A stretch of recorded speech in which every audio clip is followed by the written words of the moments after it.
Muy buenos días. El quinto programa del mundo del trabajo. Usuarias y usuarias de Radio Miraflores 95.9 FM. Hoy 29 de agosto. Iniciamos pues con nuestro programa El Mundo del Trabajo. Agradeciendo siempre por este espacio a nuestro hermano José Manuel Blanco, director general de nuestra radio.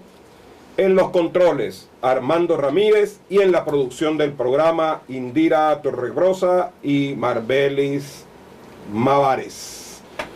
Para nuestras redes, en las cuales pueden sintonizarnos, y en las redes de internautas, Indira Torregrosa. Indira, ¿cómo estamos? Buenos días, ministro. Bueno, el programa número 4 del Mundo del Trabajo desde Radio Miraflores. Número 4, desde Radio Miraflores, la voz de la verdad. Y bueno, desde aquí desde el Palacio de Miraflores damos inicio a este programa maravilloso, El Mundo del Trabajo. Y bueno, nos pueden sintonizar a través de los diales en Caracas 95.9 FM, Activa 104.5 FM, Carabobo 89.5 FM, Apure 95.9 FM, Trujillo 101.9 FM, Activa 104.5 FM, Portuguesa 93.3 FM, Zulia 102.5 FM, Lara 92.5 FM, Del Tamacuro 91.1 FM, Anzoátegui 107.9 FM, Miranda, Guarenas y Guatire 107.1 FM, Mérida 102.1 FM y en Guayanesa 101.3 FM allá en Guayana del estado Bolívar. También pueden sintonizarnos a través de las redes sociales, interactuar a través de las redes sociales del ministro Néstor Valentín Ovalles, @Néstor Ovalles BE, y la cuenta del Ministerio del Poder Popular para el Proceso Social de Trabajo, @MPPST_, es la cuenta del ministerio, y la cuenta de este programa El Mundo del Trabajo BE, y por supuesto las redes sociales de nuestra querida emisora Radio Miraflores, @FM Miraflores. Entonces, por supuesto, también nos pueden sintonizar a través de sus teléfonos por www.radiomiraflores.net.be. Adelante, ministro. Sí, bueno, aprovecho la oportunidad también de saludar a mi familia que me acompaña. Está mi hija Ailín Valentina, que le llamo la chiquita.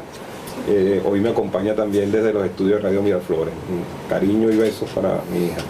También para mi hija Sofía y para mi esposa Lidia Yanil Labrador. Sí, el mundo del trabajo. Hoy tenemos a un invitado, yo no diría que de lujo, un invitado de mucho afecto.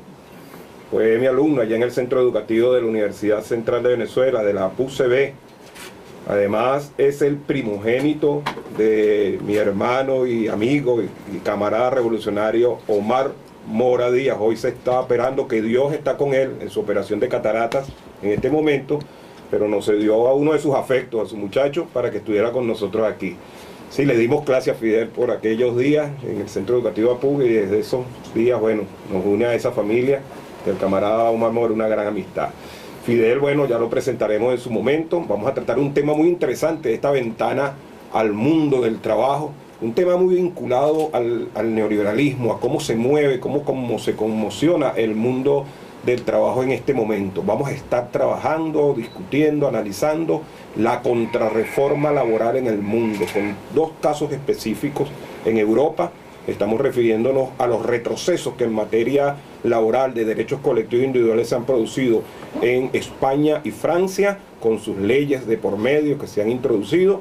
Y por otro lado, vamos a tener un caso específico en nuestra América, en América Latina, la contrarreforma laboral en Argentina y en Brasil, con Macri y con Temer, una suerte de pesadilla sobre los derechos de los trabajadores que se cierne y que invita permanentemente a la lucha.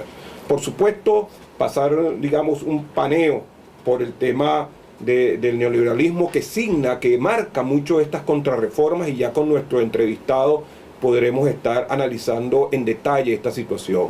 un neoliberalismo que reduce el Estado, que minimiza la participación del Estado, un neoliberalismo que no pudiera entender nunca la participación del Estado venezolano en la garantía y protección de derechos y en la inclusión de nuestro pueblo, en la visibilización de nuestro pueblo, como lo ha hecho la Revolución Bolivariana, el Estado bolivariano, con nuestro comandante Chávez a la cabeza, y hoy con el presidente y comandante obrero, presidente constitucional de la República Bolivariana de Venezuela, Nicolás Maduro Moro. Un neoliberalismo que manda al mercado a comprar derechos a hombres y mujeres, a comprar salud, a comprar educación, a comprar seguridad, a comprar cultura. Un neoliberalismo que le niega al Estado y señala que el Estado repercute con su actuación en el libre desenvolvimiento del mercado de la oferta y la demanda, que perjudica y contamina con su actuación el Estado, el libre desenvolvimiento del mercado. Es decir, para los neoliberales, el gran ordenador social, el que manda sobre la vida de hombres y mujeres, de generaciones enteras, es la mano invisible del mercado. Y con ellos, pues, los actores más concretos, las fuerzas escondidas en las cúpulas multilaterales. De ingrato recuerdo para América Latina y sus trabajadores, el Fondo Monetario Internacional, el Banco Mundial y el Banco Interamericano, como esas expresiones concretas en la tierra del llamado consenso de Washington. Un modelo neoliberal que reduce y considera gasto la inversión social que deben realizar los estados, que están obligados por sus cartas constitucionales de derechos fundamentales para con los pueblos, y que señala que esto es un gasto y no una inversión. Un neoliberalismo que señala que endeudarnos con los organismos multilaterales es la salida más fácil de salir de las crisis, y no con el esfuerzo denodado, el esfuerzo constante que los pueblos, como el pueblo venezolano, realizan. Un neoliberalismo que condena a cualquier país, a cualquier patria que decide soberana e independientemente tomar un derrotero, tomar un camino distinto al que esa suerte de totalitarismo, que es el Fondo Monetario Internacional, manda: endeudarse e hipotecar la vida de miles y miles de ciudadanos y ciudadanas, hipotecar la esperanza y el sueño de nuestros niños a los mandatos del Fondo Monetario Internacional. De esto y más, en casos específicos, España y Francia, como una referencia en el continente europeo, por dónde va esa contrarreforma laboral, y en el caso específico de Argentina y de Brasil, estaremos conversando con nuestro alumno de siempre, hijo pues, de nuestro muchacho Fidel Mora, en el regreso de nuestro programa, luego de escuchar a Biela da Costa de Brasil, como la primera pieza de su programa, El Mundo del Trabajo. Biela da Costa, Evil Gal, con ustedes. Como les indicaba, tenemos en los estudios a Fidel Ernesto Mora, quien va a conversar con nosotros sobre la contrarreforma laboral en el mundo. Caso específico, España, Francia en Europa, Argentina y Brasil en América.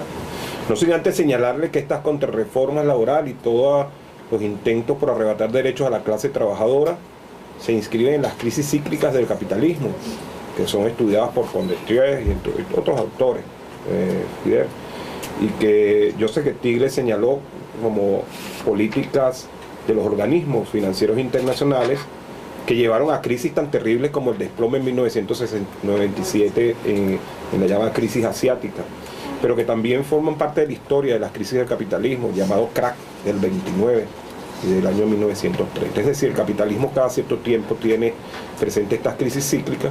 Hoy, en opinión de Samir Amin, es una crisis en L, una crisis que no tiene salida, no tiene vuelta, no tiene reciclaje, sino que es una crisis terminal. Pero ¿qué pudieras, Fidel, desde esa experiencia, hablarnos y caracterizar la contrarreforma, lo que hemos llamado la contrarreforma laboral? ¿Por dónde van allí los tiros de los poderes concentrados transnacionales contra los derechos de los trabajadores y las trabajadoras? Fidel Mora. Buenas tardes, muchas gracias por la invitación, ministro, y de verdad le doy la bienvenida a este tipo de iniciativas, de poder debatir, de poder demostrar venezolanos valiosos, demostrar sus ideas y poder dentro del debate compartir espacios de constructivos.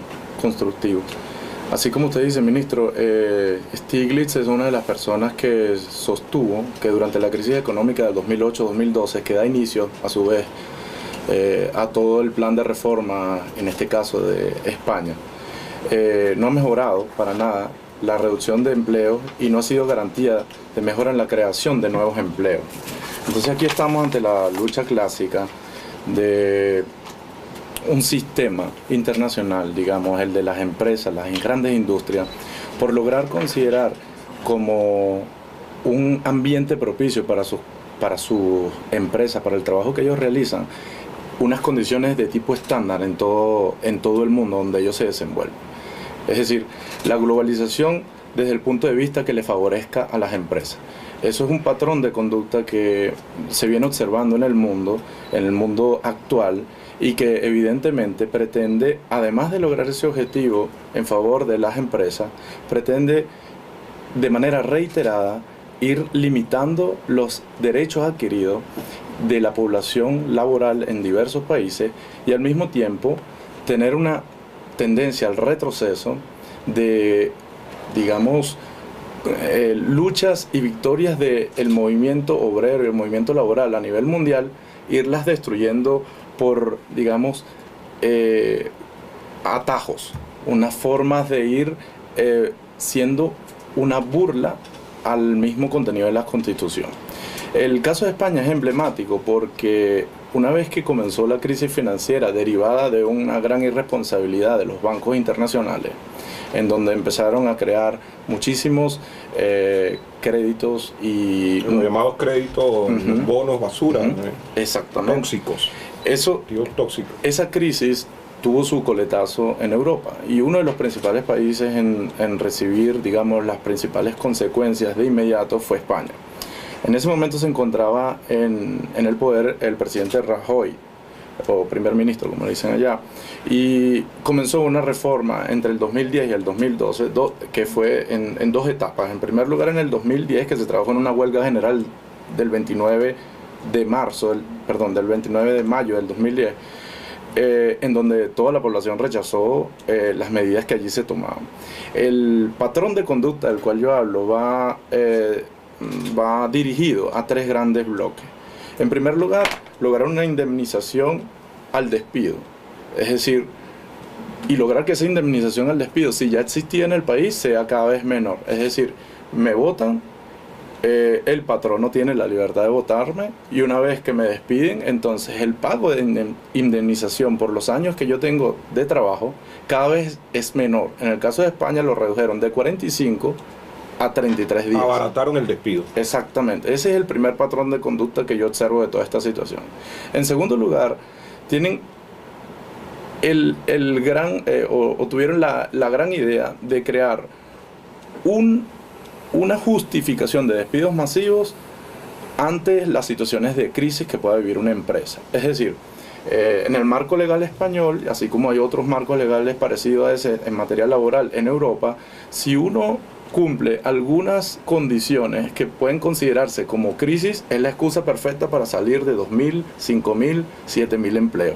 Y eso se ha visto en Alemania de manera reiterada, se ha visto en España y se ha visto también en Francia. La tercera característica fundamental que yo observo es que la posibilidad de los empresarios y los trabajadores de pactar una vinculación privada que destruya los convenios colectivos del trabajo.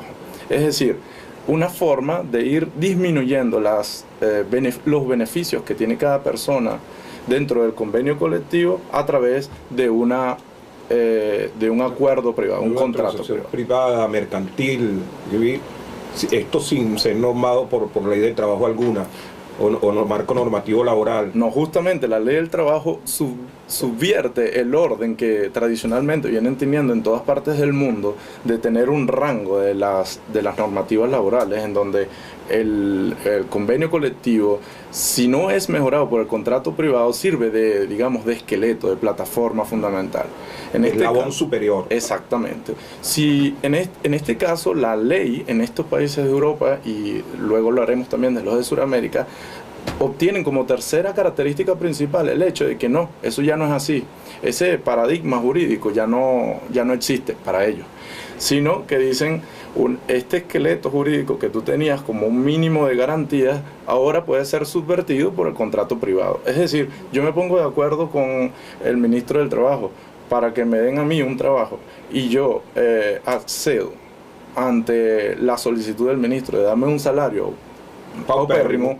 Yo, pues, bueno, por razones de que tengo ganas de hacerlo y que tengo necesidad de tener ese trabajo, firmo un contrato y subvierto de esa manera una orden que está en el jugar con las necesidades del trabajador y de su familia. Esencialmente, y presionarlos desde allí, desde esa necesidad. Porque todos conocemos, y así lo dice la historia del derecho del trabajo y de todas estas luchas que han implicado miles de personas muertas, miles de derechos de sindicalistas, de personas que han estado involucradas en esta lucha histórica, los han demostrado todos esos procesos que el trabajador necesita del día a día, de su remuneración, y de eso depende no solamente el trabajador como persona, sino dependen también la estabilidad de su familia. Entonces, cuando el trabajador se encuentra en una misma mesa, así sea de la misma altura, pero en diversidad de condiciones con el patrono, evidentemente que las condiciones que imponga el patrono van a tener mayor validez, digamos, al momento de pactar el contrato. Es de la misma forma en Francia, de la misma manera como nos estás explicando en España, este tipo de mecanismos, de acciones por parte de la patronal, en este caso española e internacional, se produjo. ¿Cómo opera en Francia el caso? Bueno, correcto. Se me olvidaba decir que en el 2012, Rajoy, al ver que las reformas se tradujeron en demasiados problemas sociales y demasiada resistencia y demasiada problemática, y que al mismo tiempo las medidas no daban solución a corto plazo, implementaron un plan de ajuste a esa misma ley, intentando maquillar, digamos, entre comillas, el alcance de esas normas. Ahora, lo interesante es que en el año del 2016, la llamada ley Conry, que era el nombre de la, en su momento, ministra del Trabajo francesa, ante el gobierno de François Hollande, logran, por pedimentos de la Unión Europea, con su sede en Bruselas, en donde los países, sobre todo los países líderes de la Unión Europea, solicitan que los miembros no deben tener un endeudamiento mayor al 3% de su Producto Interno Bruto.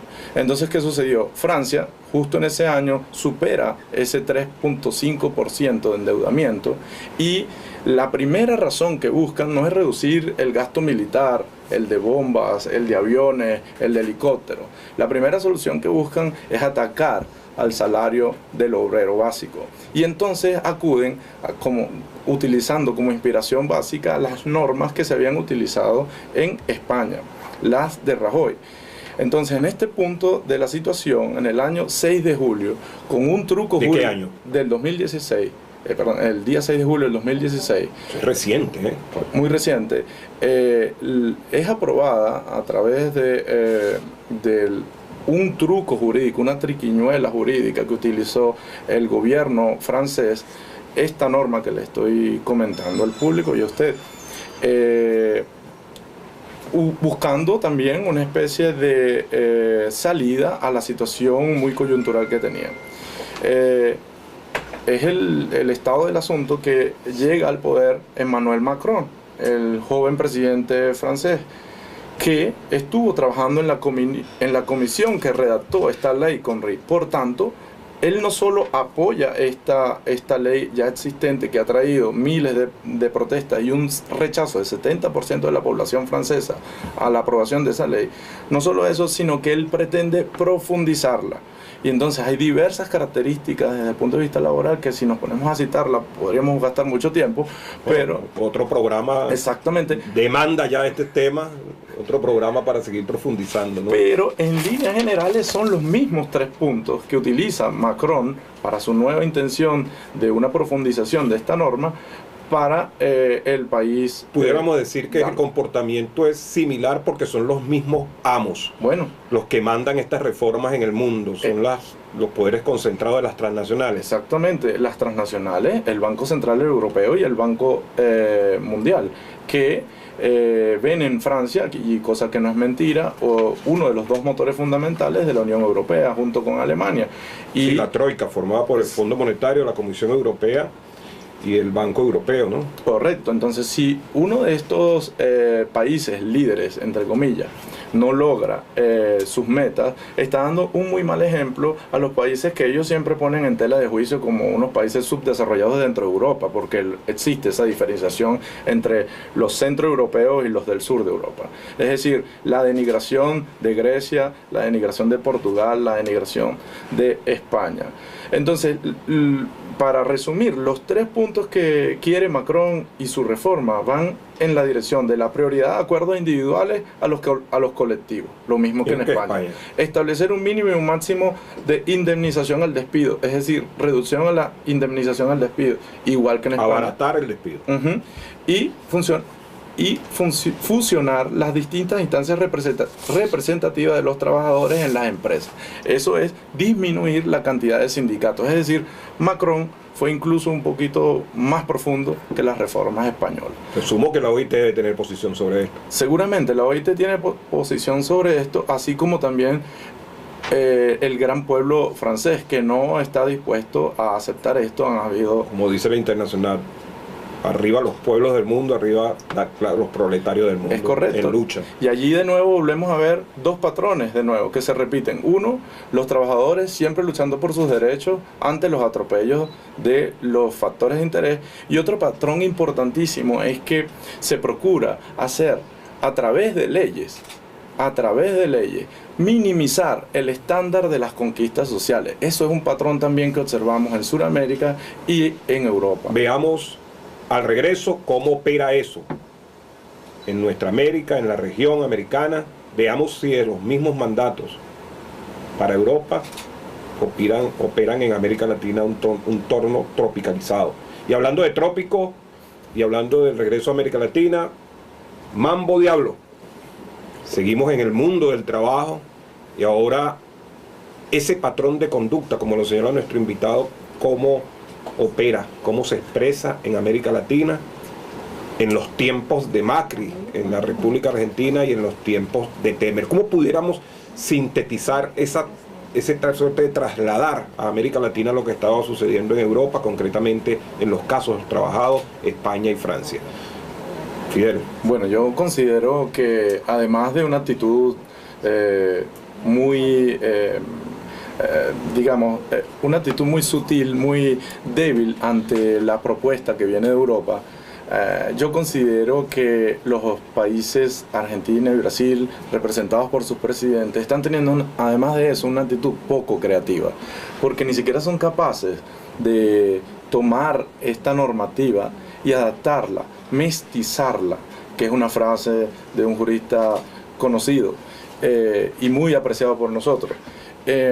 No son capaces de mestizar esta normativa, es decir, adaptarlas a las realidades de su país. No son capaces de decirle a los intereses internacionales: no, esto no se puede en mi país, esto no lo puedo hacer yo en Argentina, debemos adaptarlo. No son capaces de eso y por tanto repiten los mismos esquemas que venimos hablando en el bloque anterior de Europa. En el caso de Argentina, tenemos como referencia que en el año 1974, hace casi 43 años, durante el gobierno peronista, el colectivo peronista, se dictó una ley madre, el llamado Convenio Colectivo Peronista. 2 años después cercenó una tercera parte de esos derechos todas las dictaduras militares que existieron en Argentina. En los 90, Carlos Menem, con las teorías neoliberales que también tuvieron presencia en Venezuela, intentaron reducir costos laborales de cualquier manera.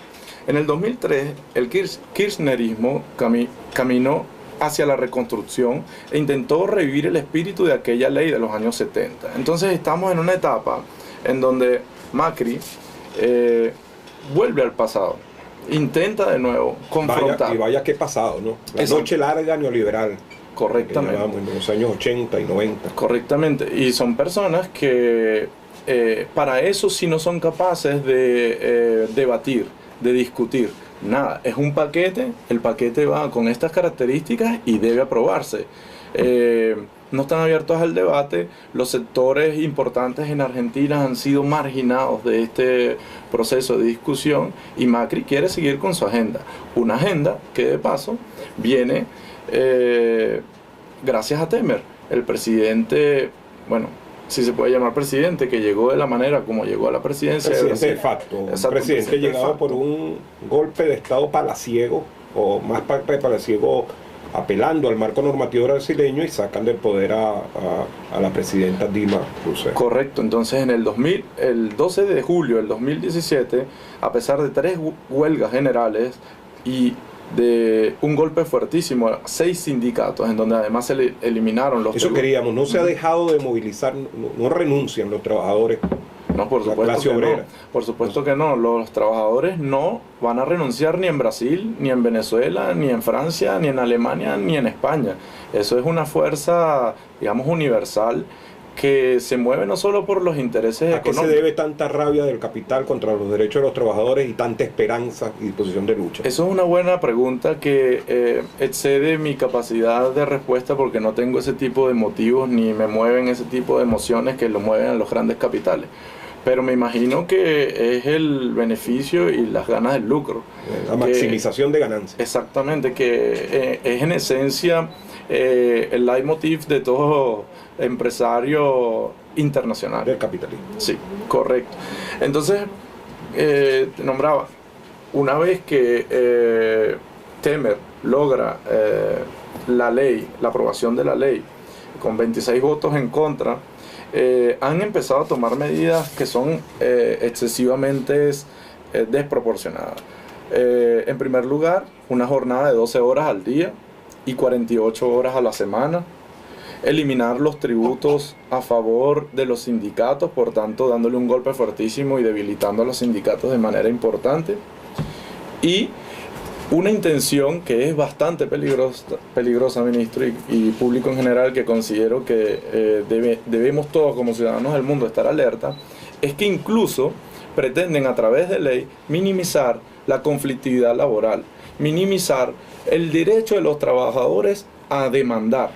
Eso lo quieren hacer a través de normativa que restrinja el acceso a la jurisdicción de los trabajadores. Eso se puede observar sobre todo en las normativas de accidentes laborales en Brasil y en Argentina. Se están utilizando elementos para evitar las demandas en contra de las industrias que tengan accidentes laborales con sus trabajadores. Como ocasiona el trabajo, y los tribunales se prestan para desaplicar la normativa que haya. Correctamente. Algo que, en mi opinión, no he visto algo parecido en el mundo del proceso laboral a nivel continental, salvo estos 2 ejemplos, y algo que sería un retroceso importantísimo, porque, digamos, si Argentina o Brasil tienen la intención de industrializarse, parte de la industrialización es considerar que sus empleados van a tener accidentes laborales, y es parte de las condiciones de trabajo. Qué salvaje. Entonces, si yo ni siquiera estoy dispuesto a darle eso, o seguirle reconociendo esa protección, esos derechos, o el derecho incluso de acceder a la justicia ante el... Es decir, un modelo de desarrollo fundado o montado sobre la muerte, la discapacidad y la enfermedad ocupacional. Sí, algo parecido a lo que también está sucediendo, aunque me salga un poco del caso de Argentina y Brasil, en México, donde está ese ejemplo famoso de las maquiladoras, que es toda la decisión legal a través de el convenio entre Estados Unidos y México para poder poblar la frontera y utilizar la frontera como un sitio de mano de obra esclava, en donde prácticamente se explota al trabajador, y además de eso se logra un 80% en la rotación de los empleados, es decir, prácticamente una tercerización al más alto nivel, y todo para que en México se produzca una mercancía a niveles de producción muy baratos y se envíen a Estados Unidos de regreso a ser vendido a un precio mucho más caro. El mundo del trabajo. Vaya situación esta, sumamente compleja, como para dos programas más, con nuestro invitado Fidel Mora, abogado, doctor en Alemania, y una juventud, la juventud de oro del comandante Chávez y de nuestro presidente Maduro, también en los temas de carácter laboral, en los temas de carácter académico y de lucha.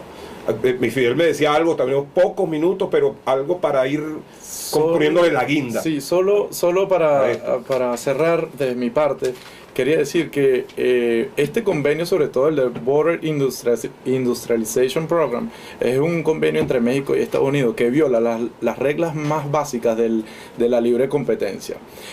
Cuando hay violación a la libre competencia, o que se ve desfavorecido uno de los países poderosos, ahí sí reacciona. Y entonces esto fue una de las banderas principales de la campaña. ¿Y a qué jurisdicción lo someten? No, ¿a la jurisdicción de Estados Unidos? Pero además eso fue un político, uno de los principales temas en la campaña del presidente Trump, para poder atacar al trabajo hecho fuera de Estados Unidos.